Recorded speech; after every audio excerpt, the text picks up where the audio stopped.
So this particular lecture is called an era of change because, you can see from the headline, the 60s. This concept of the 60s really refers to an attitude as much as it does a decade. The common denominator here is that the children of the World War II generation are coming of age, and they're going to begin to leave their mark on the world. They desired to have more than their parents had, and their parents couldn't understand why they couldn't be grateful for the sacrifices they had made so that their lives could be better. This generation gap that you always see is wider than ever. And the adage at the time was, don't trust anyone over 30. Even though not everyone had exactly the same experiences, the common thread is that children began to bring higher expectations into the world. So in the industrial world, this meant an era of self-exploration prior to officially entering adulthood, although those from lower socioeconomic status would have had to serve in the military or get a job right away, so there wasn't much time for this. The same was true for the second world of Soviet domination and the third world nations. The fact that student protests broke out in the United States, Mexico, and Czechoslovakia in 1968 really speaks to the global nature of youthful rebellion in the 1960s. Now, in the United States, 1968 marked the death of two men whose messages were commonly seen as bastions of peace and moderation, Dr. King and Robert Kennedy. And these both caused violence to break out across American cities. Chicago police reacted violently to student protesters at the 1968 Democratic National Convention. So the election of Richard Nixon was more seen as putting an anti-communist in office who would return to law and order. Further division occurred when 4 university students were killed at Kent State University during an anti-war protest in 1970. Now, if we go elsewhere in the world, Paris was the center of upheaval in Europe, where, similar to the United States, the number of students attending college had risen dramatically following World War II. 3 college students were arrested for occupying a dean's office, and students all across Paris rose to their defense.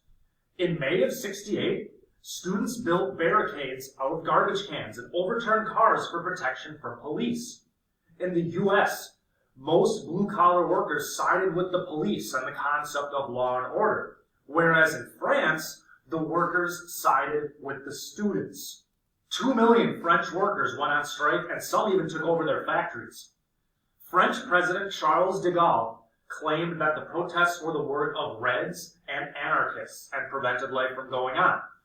Now, de Gaulle's re-election, similar to Nixon's, was a signal that the French people also wanted law and order.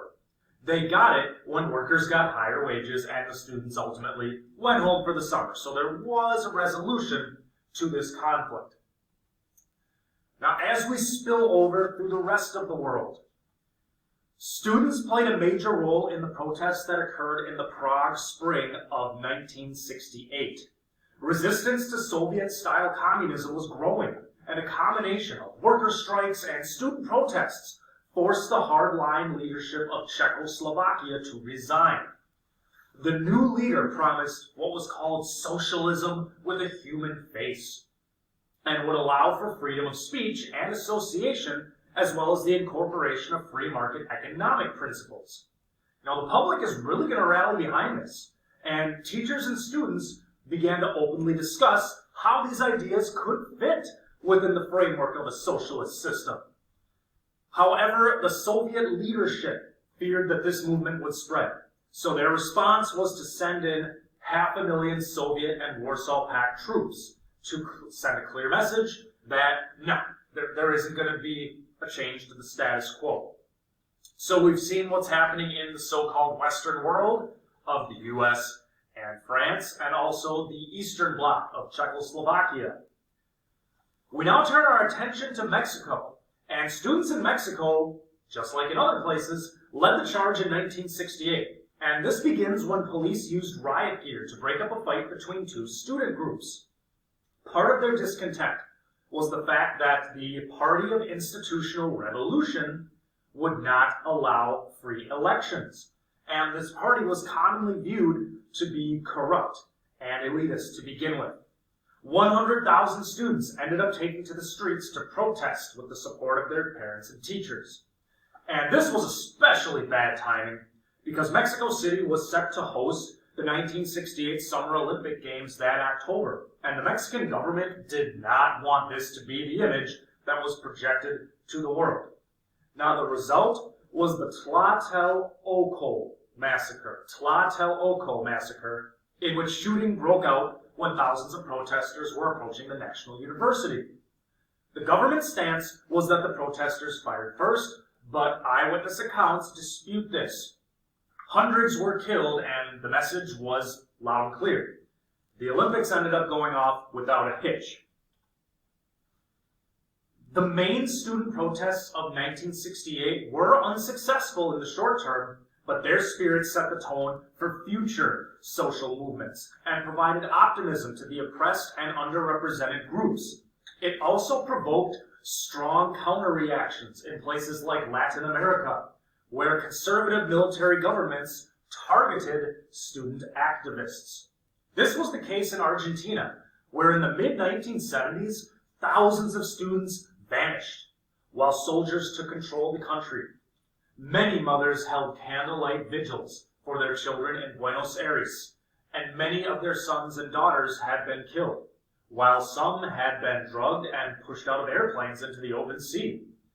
Washington, as we've seen, supported authoritarian regimes like this in Latin America if they kept communism out of the backyard of the United States. So amid all of these protests, there is the possibility of easing of relations between East and West. There's a concept called detente. Now, the United States and the Soviet Union continued to be the key players in the Cold War. And this is even as proxy wars broke out around the world. With the continued threat of war and the need for quick and secret decision-making, the United States are going to look towards strong leaders and a national security state. Defense and intelligence agencies were often very powerful and unaccountable to Congress.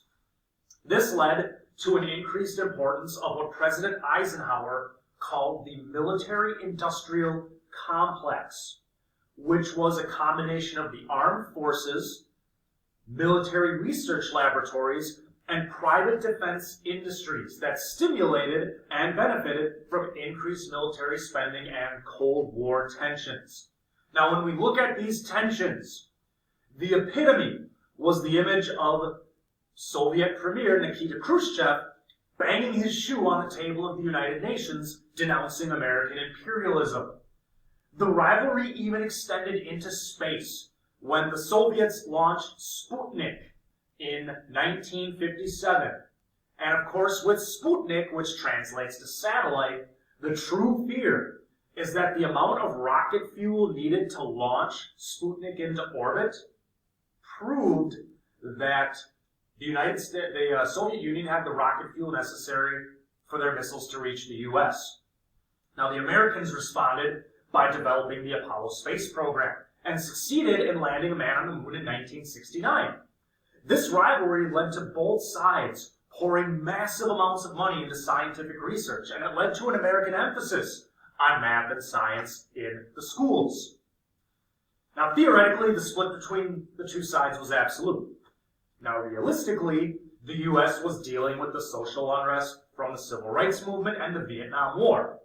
While the USSR did have guaranteed employment, they had healthcare and education for all, but poor living standards and persistent shortages of consumer goods threatened to derail this. The divisions remain, but detente, or easing, is what each side wanted to achieve. Now, SALT, the Strategic Arms Limitation Treaty in 1972, froze the number of ballistic missiles each nation possessed, so this is seen as a start.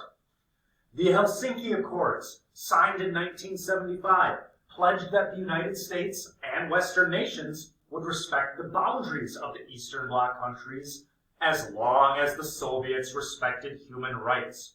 And this is going to lead to more Soviets speaking out, such as Andrei Sakharov, the developer of the Soviet hydrogen bomb. Sakharov declared that the Soviets were outstripped in computer technology, which he recognized as crucial to the economy.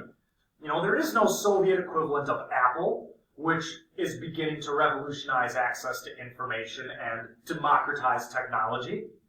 This was just an inconceivable concept in the Soviet Union. Sakharov was awarded the Nobel Prize in 1975, but he was not allowed to travel to receive his award, and he was actually cut off from the outside world, proving that the Helsinki Accords weren't going to play out in practice. So is there a desire for easing? Most certainly. But it's going to take much more time to truly thaw out relations between the United States and the Soviet Union.